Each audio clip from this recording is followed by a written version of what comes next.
there is a new update about the account verifications, and I want you guys to actually try as much as possible to pay attention to this video. Okay, so I won't be saying English on this video because of you understand what I mean. So so in mo try láti sọ ni pé like account verification, there is one of my accounts, you can know my account mi kan wà tó jẹ́ bóyá bí like ó ti pa bóyá bí 500, more than 500 sef ó ti pa. So account yẹn dẹ̀ ti entitled sí level 1, so kò wá bọ́ sí level 1 gbà yẹn. So wọ́n sá gbé verification wá gbà yẹn, unfortunately wọ́n gbé verification wá pé kí n ṣe verification.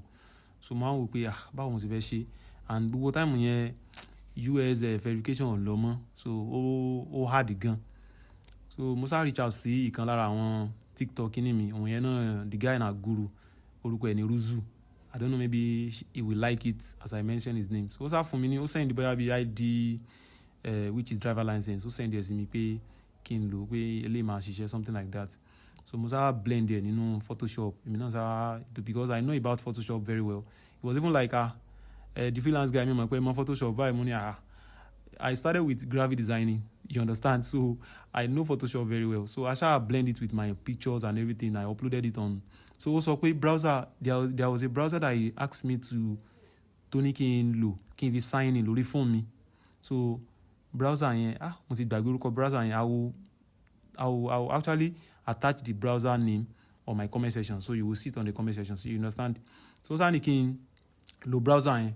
So mo ti wá lò browser yẹn, mo download browser yẹn, mo fi ID yẹn sí, mo download ID yẹn sínú another phone. So mo wá try láti fi scan it. So mo kọ́kọ́ ṣe front, wọ́n gbà. So back yẹn, ìgbà tí mo fẹ́ ṣe back yẹn, there is a way tí ẹ fi máa ń ṣe back yẹn tó yẹ pé ó máa accept yẹ, you understand? So mo ṣe try láti ṣe bí back yẹn, kò sáà ṣe. Fiverr sọ fún mi pé mo ṣáà try rẹ̀ bí ẹ̀mẹ́ta bí ẹ̀mẹ́rin. So later Fiverr sọ fún mi pé account mi, I can no longer sell on Fiverr again, stuff like that. Wọ́n ṣáà disable ẹ̀, like wọ́n kì í ṣe pé wọ́n disable ẹ̀ temporarily.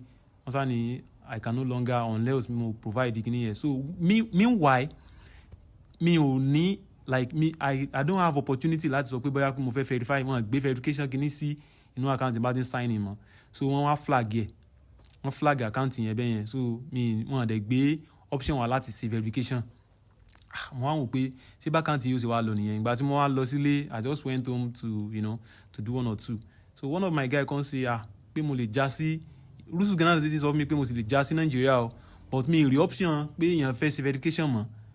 Mi mọ̀ bóyá yẹn náà lè ní experience yẹ, bóyá ẹ ti lè experience yẹ rí, you understand? But account yẹn ti wà ní, ó yẹ kó wà ní level 1. Mo wá reach out sáwọn Fiverr. Do you know that it took them 3 days káwọn Fiverr tó reply mi? Ó take wọn ní 3 days kí wọ́n tó reply mi. Ìgbà tí wọ́n wá reply mi, wọ́n wá fún mi ní wọ́n send the link kan sí mi pé kí n follow link yẹn, kí n fi ṣe verification yẹn. It was even today that I did that verification. Mo kàn lò bóyá bí international passport mi, mo fi sí, ó dé accept. Now after that, wọ́n wá sọ fún mi pé after 24 to 48 hours wọ́n máa on flag yẹn padà, ó dé máa ta.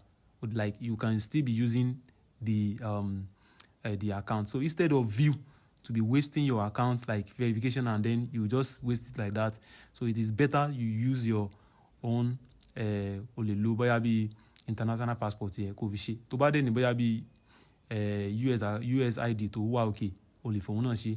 So kò ní kó change number, kò ní kó change nǹkan, everything.